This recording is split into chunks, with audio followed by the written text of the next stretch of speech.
Oke, di sini kemarin kan sudah membahas desain grafis. Nah, desain grafis itu merupakan proses komunikasi menggunakan elemen visual seperti tulisan, bentuk, dan gambar yang dimaksud untuk menciptakan pemahaman akan suatu pesan yang disampaikan. Nah, di desain ini terdapat unsur-unsur tata letak. Nah, terdapat ada 8 unsur. Yang pertama, garis, bidang, ilustrasi, tipografi, warna, gelap, terang, tekstur, dan ruang. Nah, di sini apakah ada yang mengetahui garis itu apa?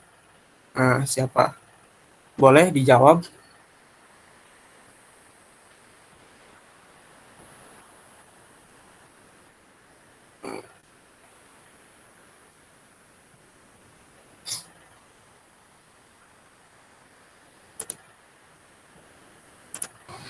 Saya, Pak. Ya, boleh, silahkan. Garis adalah bentuk geometri yang dilukiskan oleh sebuah titik, Pak. Oke, betul ya. Jadi, saya jelaskan. Nah, garis merupakan elemen pertama dan paling dasar dari desain. Adalah garis. Nah, dalam menggambar, garis adalah goresan pena atau pensil, tapi dalam desain grafis ada dua titik yang saling terhubung. Nah, garis berguna untuk membagi ruang dan mengarahkan pandangan ke lokasi tertentu. Misalnya, bagaimana caranya majalah menggunakan garis untuk memisahkan konten, judul, dan panel samping. Garis memiliki sifat memanjang dan memiliki arah tertentu. Walaupun garis memiliki sifat ketebalan, garis tetap mempunyai sifat dimensi panjangnya, sehingga garis sering disebut sebagai unsur satu dimensi. Garis dimaknai sebagai batas limit dari bidang dan warna. Terbentuknya sebuah garis merupakan gerakan dari suatu titik yang membekas jejaknya, sehingga terbentuk suatu goresan. Untuk menimbulkan goresan, biasanya menggunakan pensil, pena, kuas, dan lainnya. Bahkan dengan gerakan tangan kosong pun bisa dimaknai sebagai garis. Nah, bentuk garis sangat bervariasi, dari garis lurus yang bersifat formal, garis lengkung, dan bersifat informal atau santai. Lalu, fungsi garis yang pertama yaitu sebagai pembatas tepi bidang atau objek untuk memberikan representasi atau citra struktur, bentuk, dan bidang. Nah, yang kedua, menciptakan nilai ekspresi seperti nilai gerak atau dinamika, nilai irama, dan nilai arah. Yang ketiga, memberikan kesan pada visual desain seperti tegas, luas, dinamis, dan lain-lainnya. Lalu di lalu lalu di sini ada merupakan contoh jenis-jenis dari garisnya. Yang pertama yaitu terdapat garis mendatar, garis tegak, garis miring, garis melengkung, garis bersilangan, garis sejajar, garis zigzag, garis spiral, dan garis gelombang. Nah, unsur yang kedua yaitu bidang. Bidang merupakan unsur tata letak berupa objek yang memiliki dimensi panjang dan lebar, sedangkan yang memiliki panjang, lebar, dan tinggi disebut bentuk. Bidang bersifat dua dimensi, sedangkan bentuk bersifat tiga dimensi. Dari bentuknya, bidang maupun bentuk terdiri atas beberapa macam. Ini bidang geometris, bidang geometris atau organis, dan bidang bersudut. Bidang dapat terbentuk karena titik, itu kedua ujung garis yang bertemu, atau dapat pula terjadi karena sapuan warna.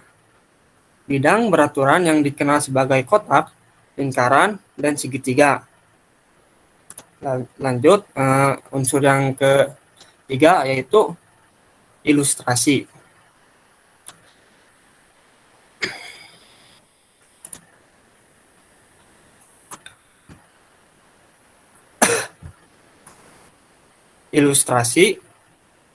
Gambar ilustrasi adalah suatu gambar yang sifatnya yang yang sifatnya menerangkan atau visualisasi dari suatu uraian, baik berupa cerita, berita, karangan, maupun naskah. Hasil visualisasi dari suatu tulisan dengan teknik drawing, lukisan, fotografi, atau teknik seni rupa lainnya yang lebih menekankan hubungan subjek dengan tulisan yang dimaksud daripada bentuk. Nah, tujuan ilustrasi merupakan untuk menerangkan atau menghiasi suatu cerita, tulisan, puisi, atau informasi. Nah, di sini terdapat contoh ilustrasi dari yang didesain oleh Lauren Moore. Nah, desain pada layout buku anak tersebut memiliki corak khas yang menampilkan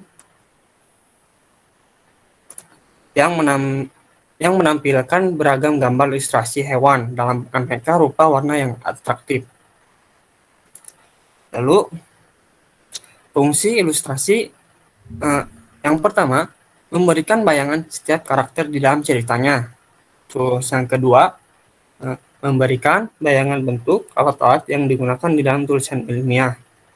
Yang ketiga, memberikan bayangan langkah kerja. Yang keempat, mengkomunikasikan cerita. Yang kelima, menghubungkan tulisan dengan kreativitas dan individualitas manusia. Lalu, memberikan humor-humor tertentu untuk mengurangi rasa bosan. Dan yang terakhir, dapat menerangkan konsep yang disampaikan. Nah, yang keempat, yaitu tipografi ya. Unsur tipografi.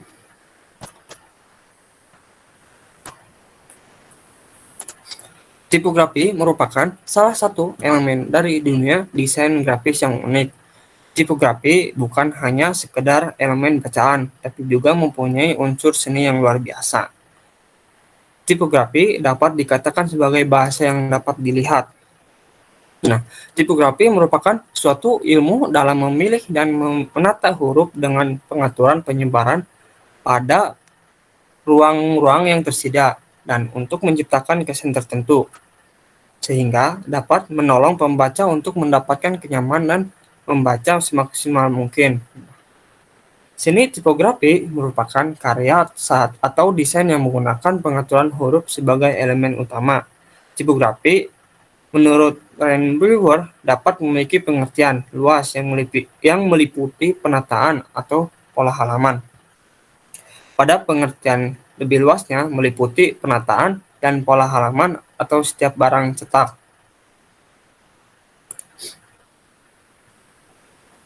Nah, di sini ada merupakan beberapa nama atau jenis huruf. Yang pertama, Roman. Nah, ciri dari huruf Roman ini adalah memiliki sirip kaki atau sirip yang berbentuk lancip pada ujungnya. Huruf Roman memiliki ketebalan dan ketipisan yang kontras pada garis-garis hurufnya. Kesan yang ditimbulkan adalah klasik, anggun, lemah, gemulai, dan feminim. Lalu ada Egyptian. Egyptian adalah jenis huruf yang memiliki ciri kaki atau sirip yang berbentuk persegi seperti papan dengan ketebalan yang sama atau hampir sama. Dan kesan yang ditimbulkan adalah kokoh, kuat, kekar, dan stabil. Yang ketiga, sans serif. Sans serif adalah tanpa sirip atau sirip ya. Huruf jenis ini tidak memiliki sirip pada ujung hurufnya dan memiliki ketebalan huruf yang sama atau hampir sama. Nah, kesan yang ditimbulkan oleh huruf jenis ini adalah modern, contemporary, dan definition. Lalu yang selanjutnya ada script. Script menyerupai goresan tangan yang dikerjakan dengan pena, kuas, atau pensil tajam, dan biasanya miring ke kanan.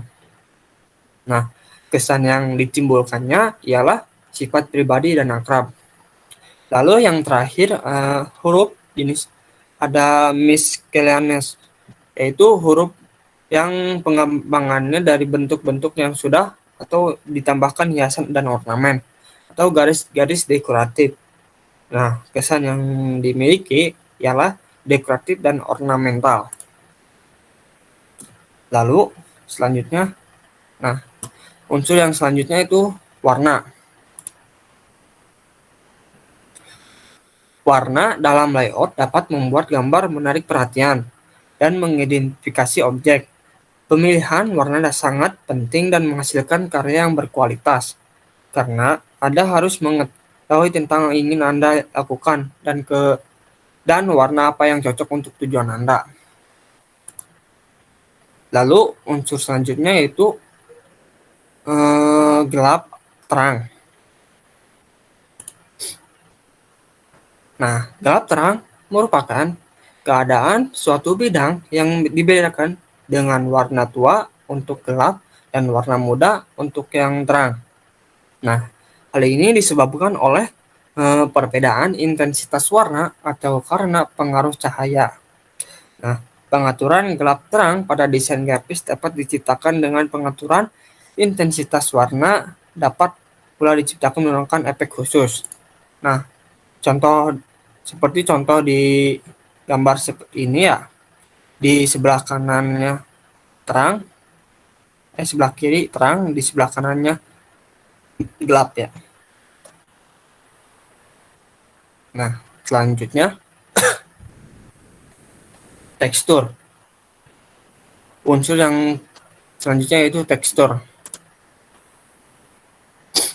Nah, tekstur adalah tampilan permukaan atau corak dari suatu benda yang dapat dilihat dengan cara atau dilihat dan diraba. Nah, pada praktiknya tekstur sering dikategorikan sebagai corak dari suatu permukaan benda. Seperti contohnya permukaan karpet atau baju, kulit, dan lain sebagainya. Dan ini contohnya seperti ini. Nah, lalu yang terakhir,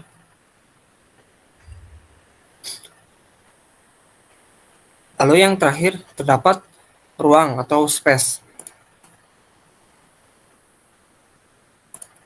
Nah, ruang adalah unsur yang dapat bersifat semu maupun nyata. Nah, pada karya seni dimensi, kita langsung bisa merasakan sensasi ruang ketika melihat ataupun berada di dalamnya. Nah, adapun dalam karya dua dimensi, kita hanya bisa berkhayal tentang ruang. Nah,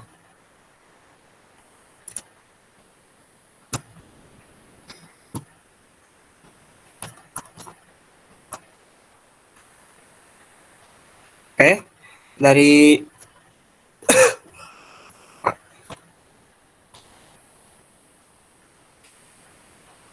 Nah, sekarang saya mau bertanya. Nah, tadi kan sudah dijelaskan mengenai tipografi. Nah, ada yang bisa sebutkan kembali apa saja jenis tipografinya?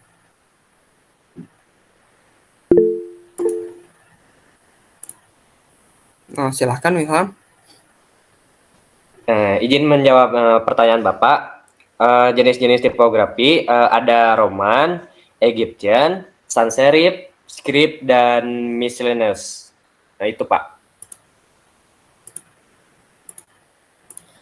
Oke, ya yang disebutkan Wilham itu benar ya. Jadi Wilham sudah menyimak ya. Sudah.